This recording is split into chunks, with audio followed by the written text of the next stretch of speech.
welcome to a special edition. Special, it's just on a different day, really, of This Week in Geek. My name is Ren, and I am your host today.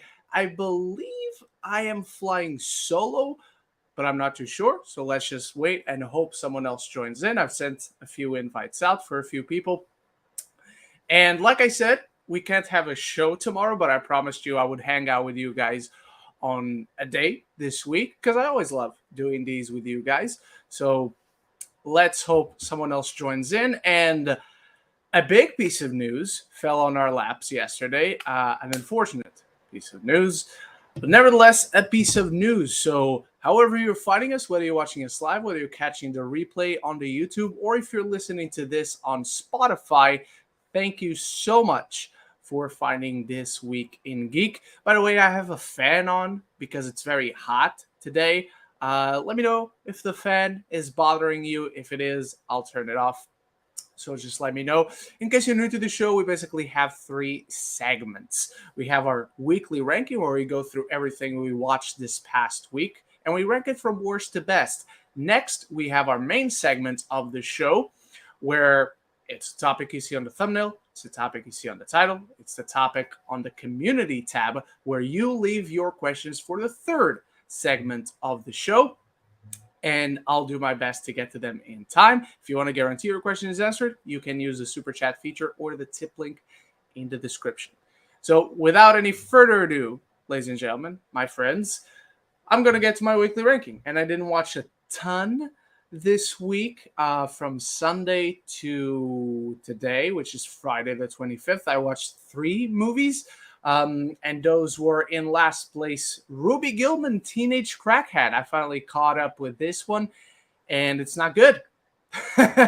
It's a very piss poor movie. It's like the very worst, lazy, basic, trotted ground of DreamWorks. Nothing imaginative about it. Story, visually, it's just very forgettable. It's not horrible, but I didn't care for it, nor do I care to ever watch it again. On top of that, I finally caught up with Sympathy for the Devil as well. This is a Nick Cage, Joel Kinnaman film, and it's a painfully average thriller. It's not bad. I wouldn't even say it's quite good either, so it's very much in that middle ground where it's a lot of what you've seen before. It has interesting ideas, though, and it has Nick Cage being his best unhinged self, elevating what is a painfully average thriller with just basically these 2 guys, which is an idea I love. Very small scale, but intense. But if not for Nicolas Cage, I wouldn't really care for it. I probably wouldn't have even finished. And look, I have heard wonderful things about how good Joel Kinnaman is in For All Mankind, a show I don't watch, granted. And I thought Joel Kinnaman was good in The Suicide Squad, but he's just a very bland, he doesn't stand out as an actor for me at all in anything I see him in. This is another movie that does not play to his strengths, and so he just doesn't work for me. He doesn't do anything memorable ever. So that's just something I really needed to get off my chest, to be fair. And on top of that, in first place, last Sunday after our weekly show, I rewatched Solo, A Star Wars Story, and this film is severely underrated. It has flaws, and its flaws are glaring, and its flaws are annoying, but what this film does well, it does extremely well. Alden Ehrenreich, Emilia Clarke, Woody Harrelson, Paul Bettany, they are all spectacular in this film. I really love these characters. I so wish we could have seen more from these characters. Donald Glover as Lando. Really love this ensemble. I think we all failed this movie. I think Disney failed this movie. But yeah, that is my number 1 for today. And we don't have any weekly rankings. So as of right now, I am just going to move on to our main topic of discussion. And that is that my most anticipated movie of the year, my number 1 anticipated movie of the year, Dune Part 2, Denis Villeneuve's sequel to his fantastic sci-fi saga, has been delayed from its original date in November later this year to March 15th, 2024.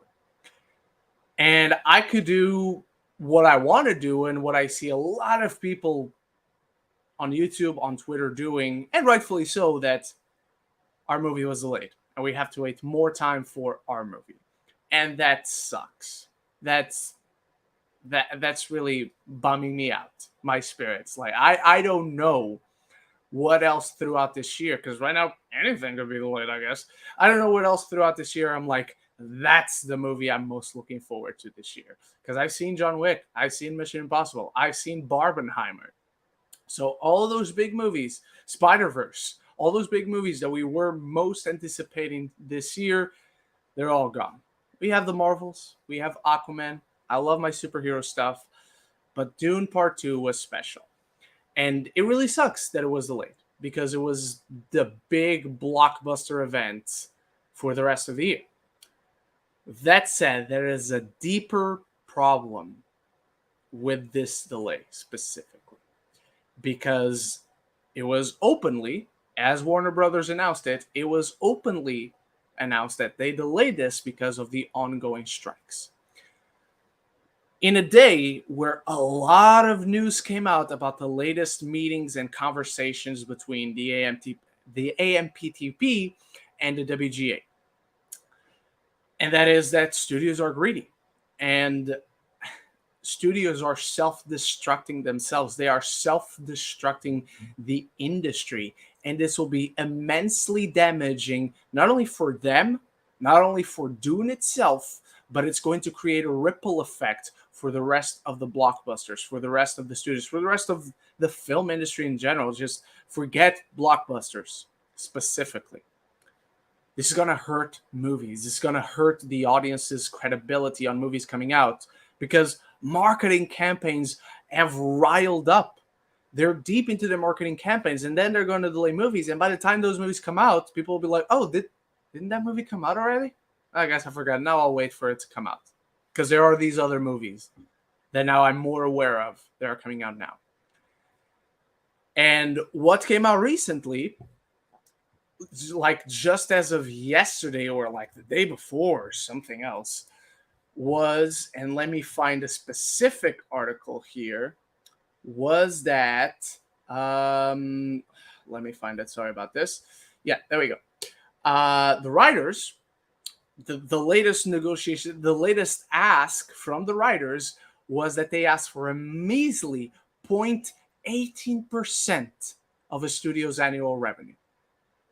Where guys like Bob Iger make over $25 million a year. And you can look at what the other CEOs do, but there are several CEOs that do more than him. Think about that. $25 million a year. And they don't budge. And it's pure greed. And it's a thing that is destroying the industry from within. I just saw an article that co-CEO of Netflix, Ted Sarandos, I believe is his name. Yeah, Ted Sarandos.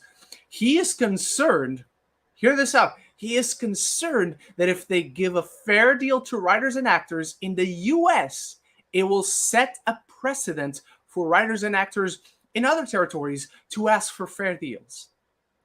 He is afraid people will ask to make a minimally fair living wage out of their jobs. How fucking greedy is that? How fucking awful is that? And that is the thing that is destroying the industry from within. It's corrosive. It's corroding them. It's corroding the way they think. And it's corroding everyone who wants to work in the industry. It's not surprising, honestly, unfortunately, but it is baffling nonetheless. Like, seriously, 0.18%. In my guess, and obviously I don't have all the information, I'm not part of SAG, I'm not part of the AMPTP, I'm not part of the WGA, that is probably not even reaching a fair deal. And they're already compromising, asking for 0.18%. These CEOs do not need that much money. because they have this much money that they can give around for productions. But who makes these productions happen? It's not them.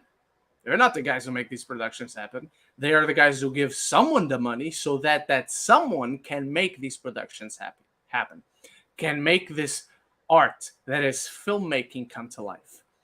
And to me, it's immensely frustrating. It's immensely frightening that this is happening. Challengers got delayed earlier this year, and let's face it, Challengers was probably not going to be a massive blockbuster. So that one is less egregious in its delay. And so on a macro level, that is what this delay is doing. And it's proving the point of how fucking endlessly greedy these CEOs are, and how dangerous this is going to be for the industry. And it's frightening. And right now, it's tough to see a light at the end of this very, very, very dark tunnel.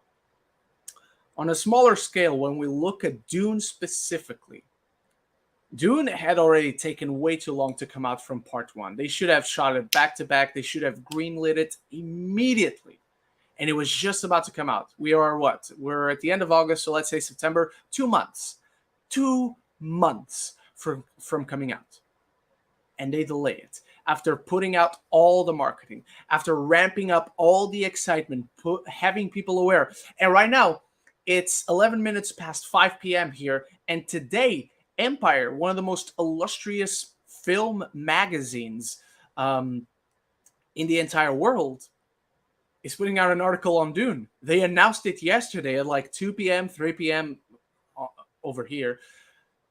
And and they announced like big magazine cover and deep dive on Dune Part 2 coming tomorrow. And later yesterday, they delayed Dune. So now that issue of their magazine, that big deep dive, that not expose, it's not that, but you know that people are going to want to get their hands on this because Dune is about to come out in November. I'm doing air quotes for whoever is listening on later in the podcast version. And now they're cutting the legs off of themselves. They're cutting not only their box office potential, they're damaging this brand and the brand of Warner Brothers in general, which seems like it's what they're best at. It's what they're proven to be best at for the past 10 years with what they did to DC. And now it's corroding all their other properties, whether it is indie darlings like Challengers and other big blockbusters like Dune. And they're damaging their box office potential because Dune Part 2 had the potential to be big, massive, so much bigger than what the first one was. And the first one did well despite coming in the height of COVID and releasing on HBO Max the same day. And now they're damaging that potential by delaying it because now they're going to have to give another maybe 1, maybe 2 trailers for when the new release date is.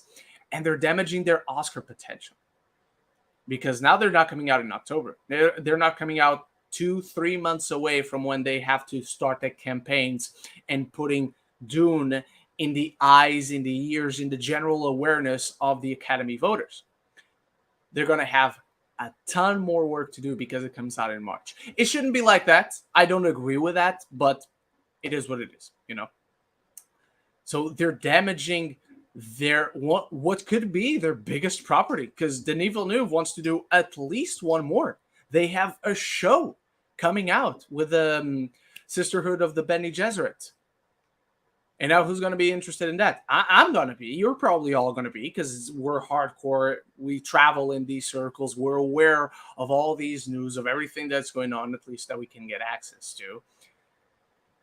And it's not good. It's not good for them. It's not good for this movie. It's not good for the industry, and it's not good for their reputation and the way general audiences look at what is going on. Because remember, in the same way, we're not the people who make these movies big bucks. It's the general audience. In that same way, the general audience having a damaged, a bad view, bad optics on these studios, the way they work, what they're doing to the industry.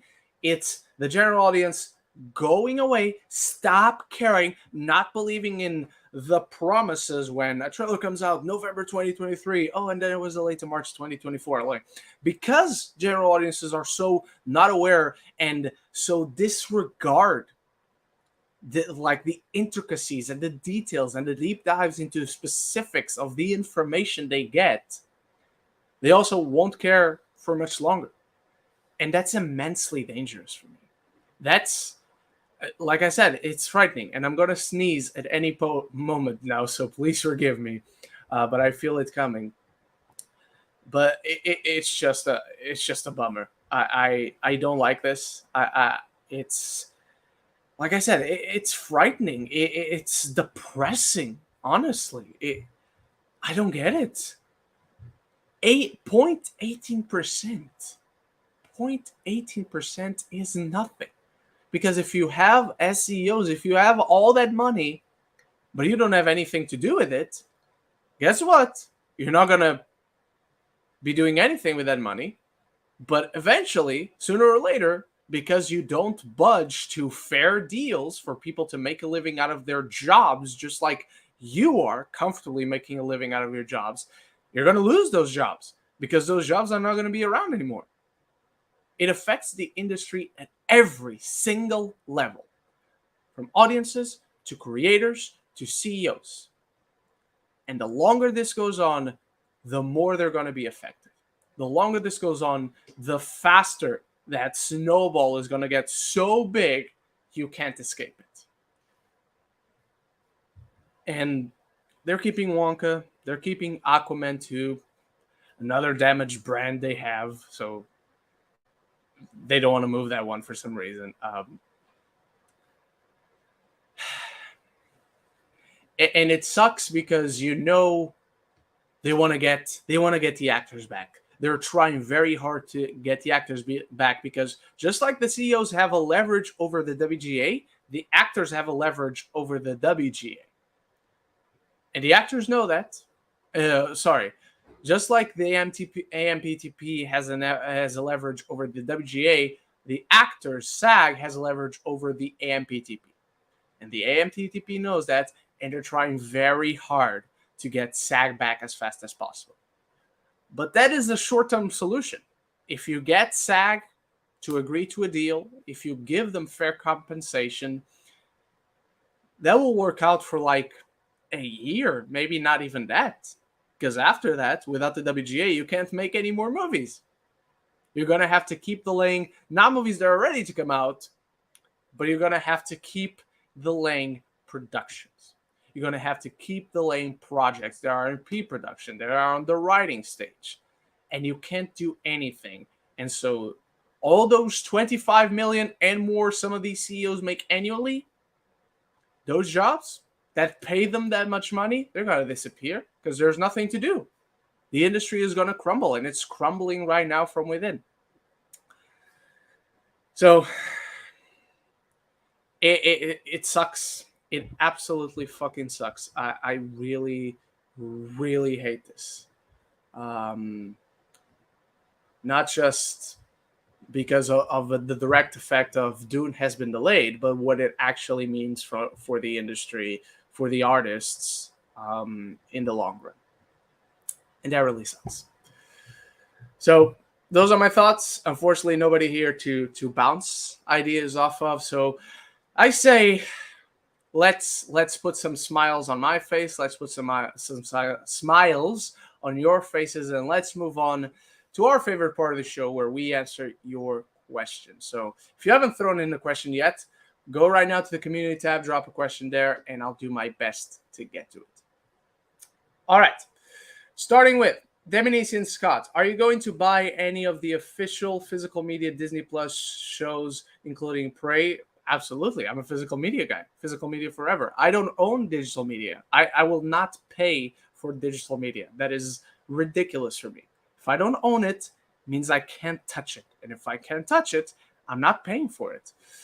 GKOP, best comic book movies that flopped at the box office. Ooh. The Suicide Squad has got to be up there. Blue Beetle will probably make it onto that list. I don't remember if Ghost Rider was a flop, but I unapologetically really like this movie. Really like that movie.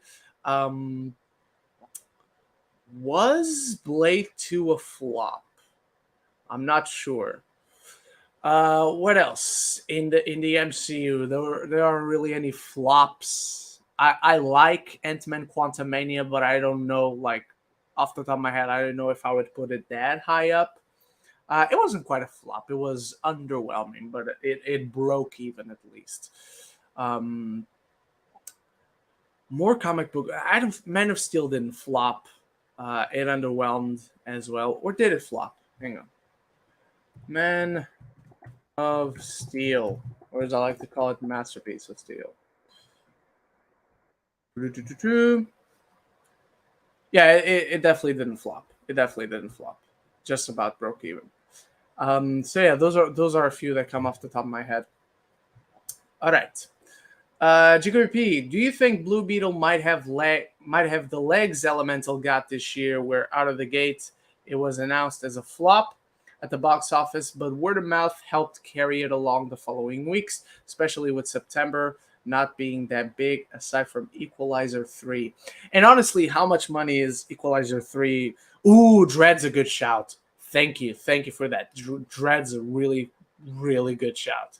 Um, you know what else is a comic book movie? Priest came out, I think, a year before Dread. Also had Carl Urban in it. That is an underrated movie.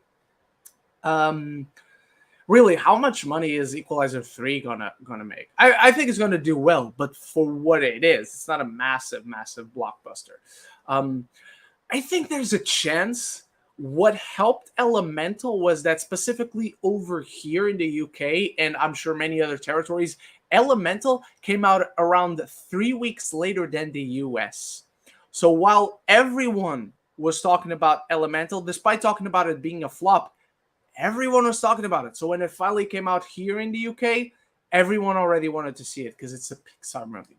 That helped it immensely. I think there's a chance. I'm not particularly counting on it, but I hope so because it's a really good movie. Blue Beetle's a really good movie. GGP, how long do you think the strike will last? And if it happens, do you think they would move? They would move the late movies like Dune 2 and Challengers. And if it happens to end, I think you mean, and Challengers back to their original release dates. Uh, I actually asked you guys that question in the description of this video. I don't know, because like Dune, I believe now Marvel's has moved to Dune's date, or at least, yeah, I know it's taking its IMAX space now, but I believe it also moved to Dune's release date. So that clearly is staying as of right now. Challengers, I think by now, even if the strike ended, for what the release date of Challengers was, I think by now it's a little too late to move it back. But I guess they could find something else, maybe around the Christmas date, where Aquaman and Wonka are. I think that'd be interesting because it's so different, right? It's not a massive blockbuster. It's this indie director specific kind of movie with a massive star like Zendaya and Mike Feist and Joshua O'Connor, who is moving up in the world. Honestly, I thought he'd be bigger than Mike Feist by now, but Mike Feist really fucking exploded. And that's not to shame Joshua O'Connor. He's brilliant, I think. But I don't know. I think Dune is out of the question as of right now, and I hope I'm wrong. I hope I'm wrong. Challengers, I don't think it can move back to its original date, but I think it could still find a date in this year. GKOP, with Dune 2 delayed and Marvel's taking its 6 weeks IMAX screenings, what are your thoughts on when Nia DaCosta said there is superhero movie fatigue and the movie will help ease that, as different from other Marvel movies by being in a more wacky and silly film? Now, hearing that personally, it does get me nervous, as one of the main complaints about some current MCU movies are that they get too goofy, but I hope this one is at least balanced. Um, Initially, I'm not sure what the question is of with Dune 2 delayed, the Marvels getting its ratings. What are my thoughts on near the cost of saying there is superhero movie fatigue? If Dune hadn't moved, I think the question still stands.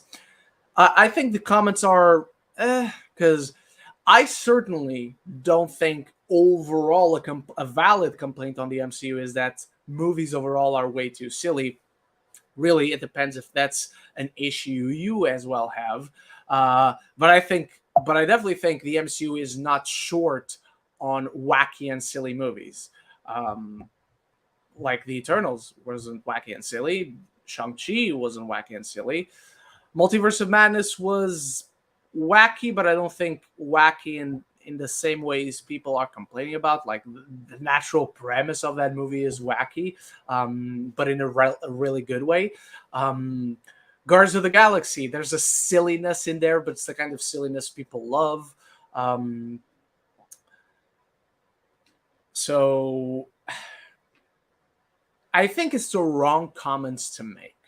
I think there's a way you can do wacky and silly that is really good. Ant-Man. I think there's a way that's doing wacky and silly that is not so good. Thor Ragnarok.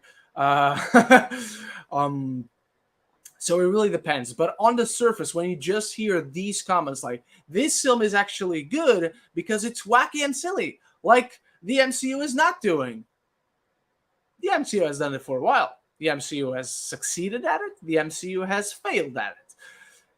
But again, going back to what we were talking about in the main topic, where it's the main audience's perspective that counts, main audiences will look at this quote.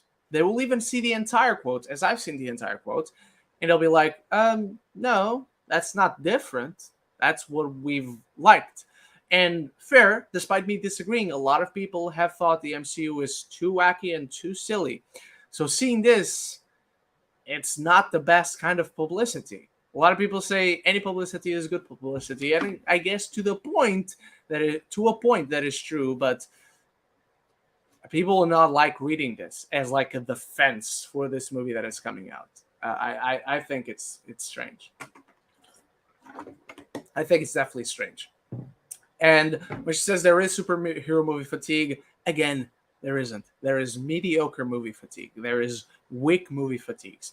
There is you being excited for an MCU movie, for a sci-fi movie, for a Western movie, and being disappointed in that specific genre.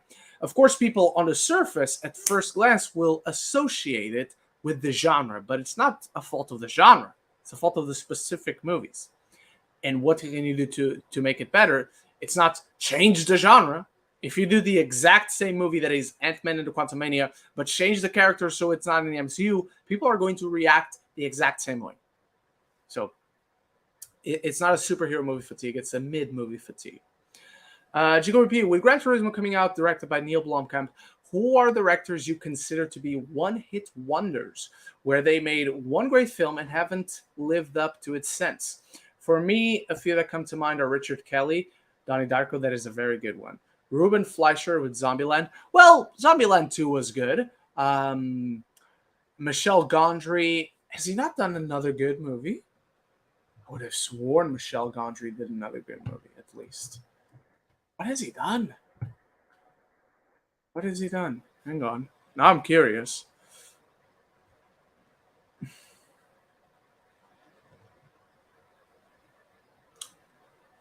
I can't even defend it because I haven't seen any of his other movies. I haven't even heard of his other movies. Well, I saw Green Hornet once, and I didn't dislike it, but I couldn't like defend it. Here, because I don't remember it. Oh shit! Maybe you're right. He has a movie out this year too, Book of Solutions. I don't know what this is. Michel Gondry, obviously Neil Blomkamp too, because District 9 is awesome. And he also did Elysium, and Elysium is great. I like Chappie, but I know a lot of people do not. Great one-hit wonders director. Richard Kelly is a fantastic shout. Because I remember when that man was this movie with Cameron Diaz called The Box. At least in Portuguese, they translated it to The Box. And it was not good. It was not good. All right.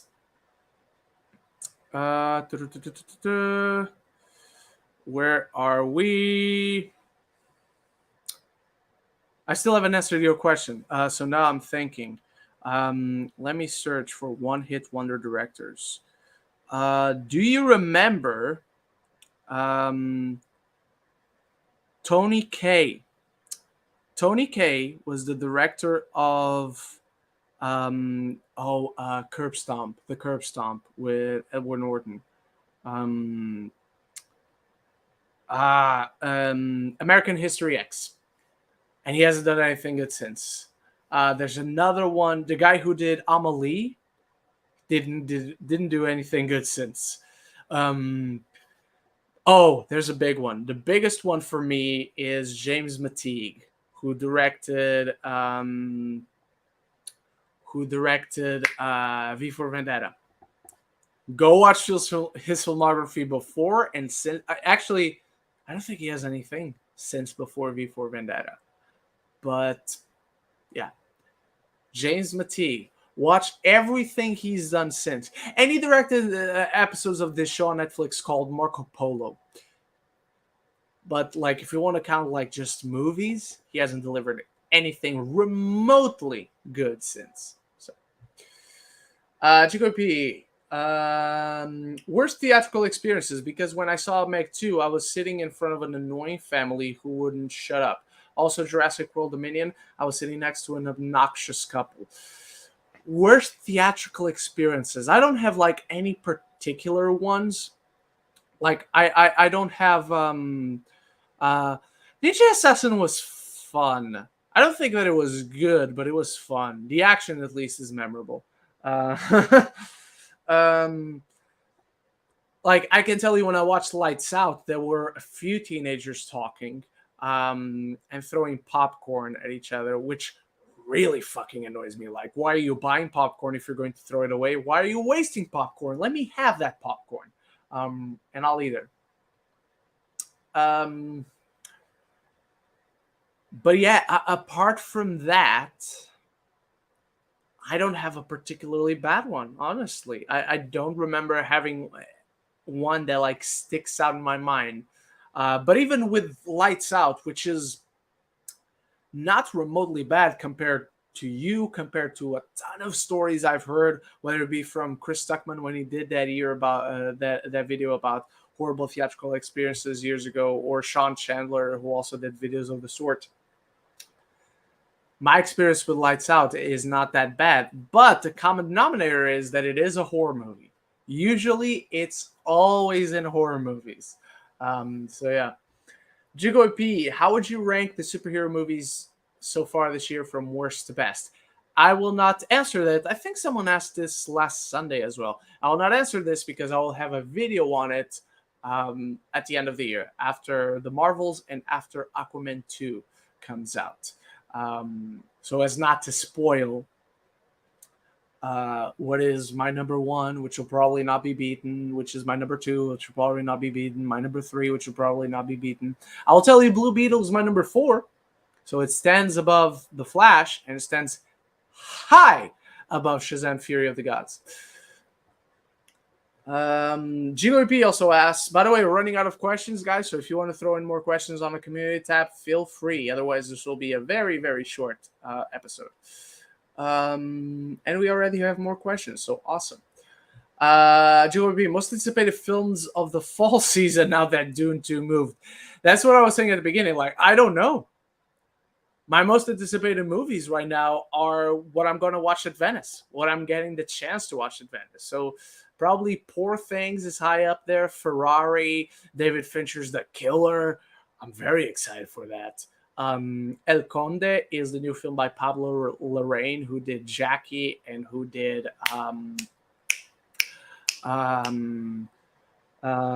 oh shit, you know what? No, it stands one place above Quantumania. So yeah. Blue Beetle, that is. David Fincher's The Killer. There's El Conde. I was talking about El Conde from the director of Jackie and Spencer, and it looks completely different from those movies. And it's also done in Spanish. There's also a new movie from J. Bayona, which the trailer just came out yesterday, and I saw, oh shit, this is playing at Venice. I did not know it was from him. Let me see if I can book tickets for this one. And it's playing on the last day. And I'm not staying until the last day of Venice, which really irks me. I'm very disappointed. So yeah. GWP. Thoughts on the Rebel Moon trailer? I personally wasn't too impressed, but I do hope to be proven wrong. I have not watched it because as soon as it came out, I'm like, almost 4 minutes of a trailer. And then a ton of conversations that I saw was this trailer includes footage from Rebel Moon Part 1 and Rebel Moon Part 2, which is coming out in April. And that's, by the way, how you should release Parts 1 and 2 is one in December, one in April, like half a year, less than half a year later. That's how you should do it, everyone else. Snyder is doing it right. Or even credit where credit's due, Netflix is doing it right. So I haven't seen it. I think I'll probably cave in. This is not one of those situations where I've seen enough, I don't want to watch it. No. I stand by that for everything else. This one, I think I want to see it, but I remember when it came out, I was out, and I'm like, I don't want to watch this on my phone. I want to watch this on my TV, on my 4K TV. And then just got busy, and I forgot to put it on the TV, so I'll probably watch it. I just haven't seen it yet. Tony Movie Chappie, thoughts on the Expendable movies, and are you looking forward to 4? Let me answer the second part first. There's a part of me that is inherently always looking forward to these movies because growing up, my father showed me all these action movies with all these action stars, with the Lundgrens, with the Van Dammes, with the Norrises, with the Stallones, with the Schwarzeneggers, and all that. And so there's always a part of me that's like, yeah, I like watching these guys and all of them coming together. That's exciting. I want to see that. And now they got Iko Uwais. They got Tony Jaa. They got Megan Fox for some reason. I don't get it. So there's a part of me that is always interested in having a new Expendables movie coming out. Am I excited with the trailer they put out? Nah, that trailer absolutely fucking sucked. That trailer was horrible. I saw that they put out a new trailer this week, and it was a rated R, a Red Band trailer. I'm like, that is promising, and everyone I know that has seen it says it's awesome. People that, like me, think that first trailer is absolutely horseshit. So maybe they hit away the best. They cut around the best parts. And it looks like Jason Statham is the protagonist once again. The Expendables movies, I enjoy the first one. I think the first one, for the promise that it was, and like it was the first one that like was bringing all of these major action stars together, it was underwhelming for sure, but I think it's fun enough. The second one, I think, leaned in perfectly to the ludicrous, the over the top, the zaniness, the big, bold, larger than life personalities bouncing off each other in the screen, playing exactly to what you want to see when you hear about an idea of all these guys coming together.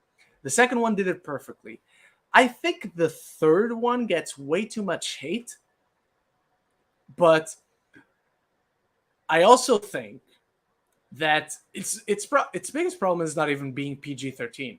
I was very afraid of that before watching the movie, and when I watched it, I was like, that really wasn't the movie's biggest problem.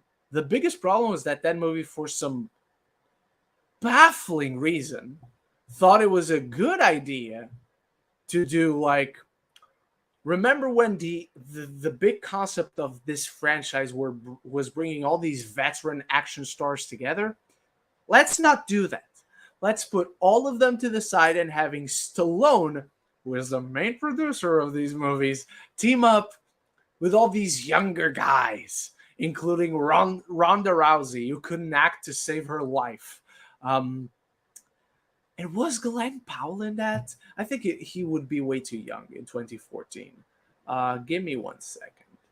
Um, who was in Expendables 3? Because it wasn't like major stars, but it was like familiar faces. Obviously, Mel Gibson was the villain. Wesley Snipes was there. Antonio Banderas was there, and they were underutilized. Jet Li was, but he's been there since the beginning. Never mind. Um, yeah, Kelsey Grammer was there, and it was like that's cool, but I don't exactly remember Kelsey Grammer for being an action guy. Kellen Lutz, again, someone else who couldn't act to save his life. Glenn Powell was in it, like, and he was not the Glenn Powell we now know and love. So I'd be curious to now go back to Expendables 3 and really see how he stands out. Victor Ortiz, I don't know who that is. And Harrison Ford replaced Bruce Willis because he wanted way too much money. So yeah, I think Expendables 3 like gets away from what it's supposed to be, but I enjoy it. I think it's, again, I think it's like the first one. I think it's good enough.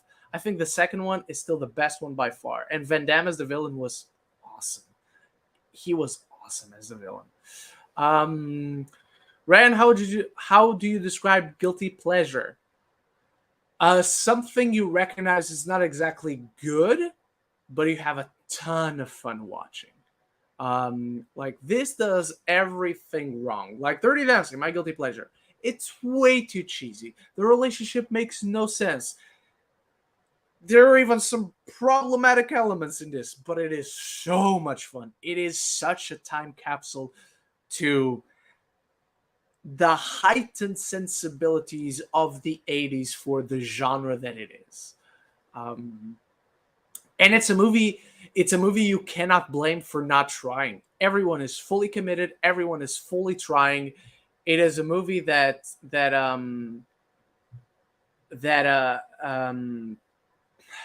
how do I put it?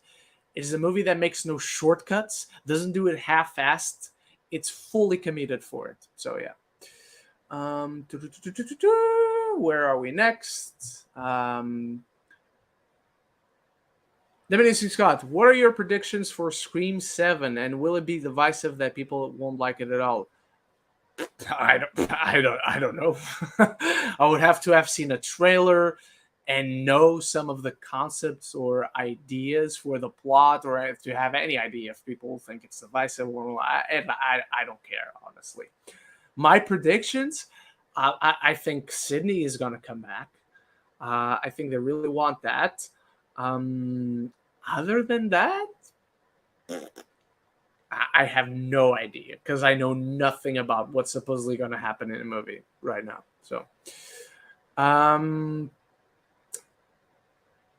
Lady Aaron, have you ever had to do a surprise This Week in Geek episode right away, or is this the first time you had to do this? I don't remember. And it's technically not a surprise because last week I said we can't have a show on Saturday, so I'll find a way to somehow during this week have a show for you guys before departing for Venice. So yeah, I don't remember if it is the first time, but it's technically not a surprise. WC Scott, when you watch each John Wick film, did they get better every time, and are you excited about the spin-off, and has John Wick 5 been confirmed? As far as I know, yes, John Wick 5 has been confirmed. Am I excited for the spin-off? I might already be watching it. So that's all I'll say. Do they get better every time? From 1 to 2, it doesn't get better because I prefer 1 to 2 slightly. I think they're all great. Don't get me wrong. I love this franchise. But after 2, they get better every time. Yeah, 100%. If you sorry, if I'm misinterpreting and you mean like does each movie get better every time? Yeah, pretty much. Because every time I watch it is when the new one comes out. So with more and more context, there are like little small things that you catch on the world building, and that the other movies expand on it, and that's one of my favorite aspects of John Wick. Next up. What are your thoughts on the rumors about Thor 5 in development? I don't think they're happening. I think the rumors as of right now are very, they're coming at a very strange point because right now nothing can be in development because there are no writers working. Um, so I think everything we hear about Taika Waititi is rumored to come back. I think that was happening way before the strikes, and he could still negotiate as a director to come back. So sure. As of right now, negotiating with writers, negotiating with actors, balancing off ideas, like even Taika saying the villain has to be more powerful than Hela doesn't necessarily need to because Hela was not defeated by Thor, so could be a weaker foe than Hela, but still someone Thor couldn't defeat, as far as we know. Um, but everything else, it can't be happening because nobody can be writing right now. Actors cannot be cast in stuff. They cannot be negotiating contracts to star in anything. So nothing can be happening right now with Thor 5 or with any movie for that matter. Dominican Scott also asks, did The Flash come out on Blu-ray where you live? No idea. Because it's not one of those I'm eagerly waiting to buy. I'll buy it because I have OCD. I need to have all the DCU movies. So yeah. Lady Arrow, Dune Part 2 being delayed next year, does it change a lot of Oscar predictions for you in terms of any categories? And if so, which ones does it massively affect? And because of this delay, do you think that Oppenheimer might sweep the sound categories and maybe even score? I think yes. I think Oppenheimer might sweep, has a really good chance of sweeping sound and score. Oscar predictions, I don't have any right now because we're nowhere near. Well, that's not true that we're nowhere near the end of the year, but it's too early for me to think about that. So yeah. Doesn't affect my predictions because I have no predictions as of this moment. Lady Aaron, since the Venice Film Festival starts soon, when are you heading out for Venice and how long will you be there for? If you, for some reason, get to meet Damien Chazelle and or Adam Driver in person, will you possibly get a picture with them? Yeah, why wouldn't I? If I meet them, of course I'll get a picture with them. That would be bragging rights for life. That would be an experience I will never forget. When I leave on Tuesday for Venice, and I come back on the 7th, late in the afternoon. So if there's a screening on the 7th I'm interested in, I can still go at it in the morning. I have the first 2 days already booked for Venice when it comes to the movies, because for Venice you have to book your seats and all that. So for the first 2 days, I already have everything booked for Venice. So yeah, departing on Tuesday afternoon, getting there at 7:30ish. And coming back on the 7th, coming back, and my flight is at 7:30-ish from Venice. Lady Aaron, since I know you're an Ed Sheeran fan, thoughts on Ed Sheeran releasing another album this year on September 29th? Your thoughts on this album name being the first one that isn't a mathematical equation? This is the first I'm reading about it, Lady Aaron, so I have no idea. I don't really have thoughts about it not being a mathematical equation because I don't really pay much attention to that.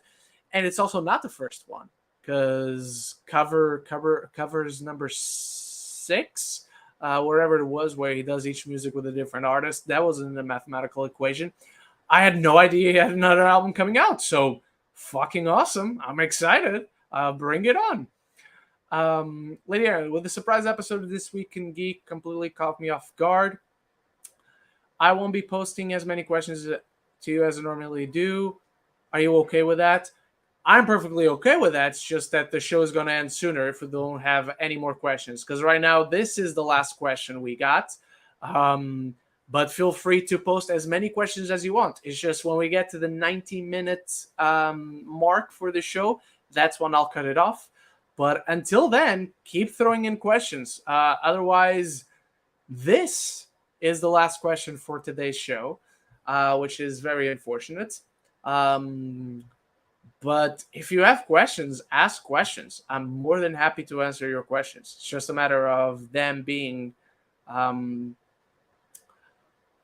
posted on the community tab in time.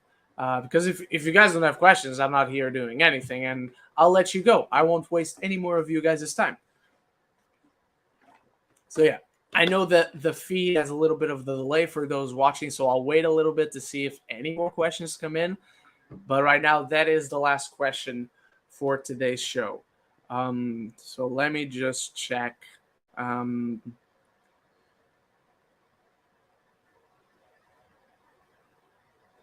Yeah. Um,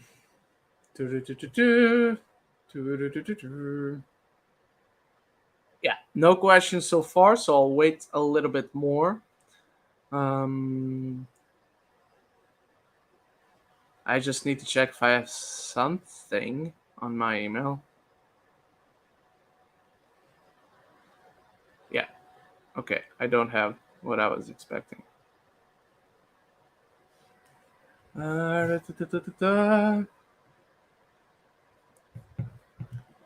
right. Seems like we have no more questions, everyone. So we might end this show very early, not even reaching the 1 hour mark. Oh, hang on. I think we have one more question. Oh, yeah. Dominic Scott, we lost two beloved WWE wrestlers. Your thoughts? So Terry Funk.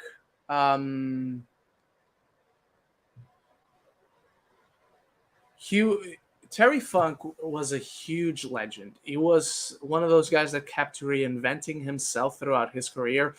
I know him best from already late in his career. And when I say late in his career, that's around 20 years ago at this point, when he went to WCW and he became this crazy motherfucker pulling off a moonsault at 59 years old. And diving deep into this extreme side of wrestling at a really old age, teaming up with Mick Foley and all that. He was insane. I never saw too much of his younger stuff, like in the 60s and the 70s, but he was a renowned name. And like I said, he kept reinventing himself. He kept taking himself to these extreme places at such an old age. That made him all the more magnificent. And 79 is not quite old. It's not Stan Lee. It's not one of those where you look and it's sad, but they lived a full life. It's just slightly shortened than that, but 79, man, for what he did speaks to his longevity, to his mental youth, and how he was able to keep delivering until so late in life. And he did a lot. So it was awesome. The other one hurts. Bray Wyatt. And full disclosure, I was never like a big Bray Wyatt guy. I really liked what he did. I thought he was extremely creative, but I always felt he was somewhat shackled. Like he wanted to go here, and they just allowed him to go here. So it's not like they completely set him back, but they cut him just slightly short of where he wanted to go. And he'd been out since February, where he was building up to a WrestleMania match with Bobby Lashley, and then that suddenly stopped. And then we learned there was an illness of some kind. And yesterday, I was just ready to go to bed. I had just arrived home after going to the theater. Theater, not cinema theater. And I turned on Twitter, refreshed my page, and I saw a post from a guy we follow each other on Twitter, and he was posting about, oh, so sad to hear of Bray Wyatt. And my immediate reaction, because it's so shocking, like sometimes you'll hear like R.I.P. I don't know, Samuel L. Jackson or R.I.P. Tom Hanks, and you're like, what? And you believe it for a second until you check out and oh, it's fake. This one, it's so shocking that as soon as I saw that post, I'm like, that is kind of a disgusting joke to joke about that. That is a shitty joke. Then immediately I look to the side and I see Bray Wyatt is trending. And I saw that it was real. I saw Triple H posting about it and having gotten news. And 36 years old. It's not an age to go. Apparently, it was COVID, and he already had a situation with his heart that COVID aggravated. And yesterday, he had a heart attack, and that heart attack took him away. And he is a unique talent. Again, I'm not the biggest Bray Wyatt fan, and he wasn't like one of my top 10 wrestlers. And I was always like curious to see where his storylines would go, but I was never like, this is my favorite guy of all time. But his creativity was boundless. The way he explored the character, he brought the mysticism, mystique back into professional wrestling. Um, which for so many years was gone. You literally had the Undertaker passing the torch to him. You have the House of Black in AEW, and they do a little bit of that, but I feel they are much more shackled than Bray Wyatt ever was. Honestly, he brought something to wrestling that was long gone, and nobody was doing it like he was. Nobody was exploring character and bringing new ideas to the table. Whether they worked or not, fair enough, but he was bringing something unique to the table. And that was his mind, man. He is a one in a lifetime. He is one of a kind. And from what we've seen, and at this point shouldn't be surprising when we have, whether it be actors that always play these horrifying horror villains in movies, or or like Bray Wyatt, because this character was like this weird monster that talked to puppets that came to life and had this mysterious, supposedly ghost of a family member that haunted him for his life and all that. And he was the kindest human being of all time. And not just do you have his coworkers, his colleagues writing about that and posting about that and how shocking it is, and it was shocking. Like I didn't believe it. Um, and you have fans sharing about the experiences they had with him, where he completely shut out a character to say hi to these little kids. Where he has this little kid, I saw a video on TikTok, that's like saying hi to him from a distance, like behind some barricades, um, some crates, um, some rails, that's the word. um, and he comes out, he shakes his hand, and then out of his own volition, he goes around, he takes the rail out of the way, and he steps out and he shakes each one of the fans' hands that were there. He made it special for the people who loved him, for the people who watched him. And like what I said before, that I'm not the biggest Bray Wyatt fan. I'm the exception. Because whatever he did, he demanded the response. You were either completely not into his thing, or you were frivolously into his thing. You were devoted to his thing. He was a guy of extremes. And whether extreme you fall into as a wrestling fan, you were giving him a reaction. You were inherently reacting to what he did, to what he presented to you. And that's special. That's special. No matter how many times, whether it was Wyatt family Bray Wyatt, whether it was the Fiend Bray Wyatt, whether it was Uncle Howdy Bray Wyatt, he kept reinventing himself. He kept delivering these new, unique touches and nuances to the character that he brought to life. And the way he built onto this character, the way he explored this character, the way he deconstructed this character right in front of our eyes was brilliant. It's fantastic. It's like watching a movie where you recognize, like, the writing is brilliant. This is magnificently made. It's not a movie that like personally touches me or connects with me like other movies, but in every regard, this movie is magnificently made. Bray Wyatt was kind of like that. The way he understood the psychology of his character, the way he understood what a character in professional wrestling can be, it was limitless in how he presented it. So it's a really tragic loss. It's really sad because he was so young, because it was so unexpected. And 36 is way too young, man. Um, a lot of people are saying, "Oh, he's reunited with Brody Lee in heaven. That's the solace." That's cool. If heaven exists and they're both there, um, that's cool. But to me, there's no solace in his wife and his kids getting left behind. Because I know he had one kid with his current wife, JoJo, but apparently he had other kids, maybe from previous marriages. I don't know, but I just hope they're okay. And his family is okay. His brother, Bo Dallas, his parents, and his wife and kids. So, yeah. All right. That's going to do it, everyone. If that is the last question, I'm going to refresh it one more time. And apparently, yes, that is the last question we got for today. Thank you, everyone, for coming by, for letting me vent about Dune 2, for asking some really fun questions. And I will be seeing you in 2 weeks because Tuesday I depart for Venice.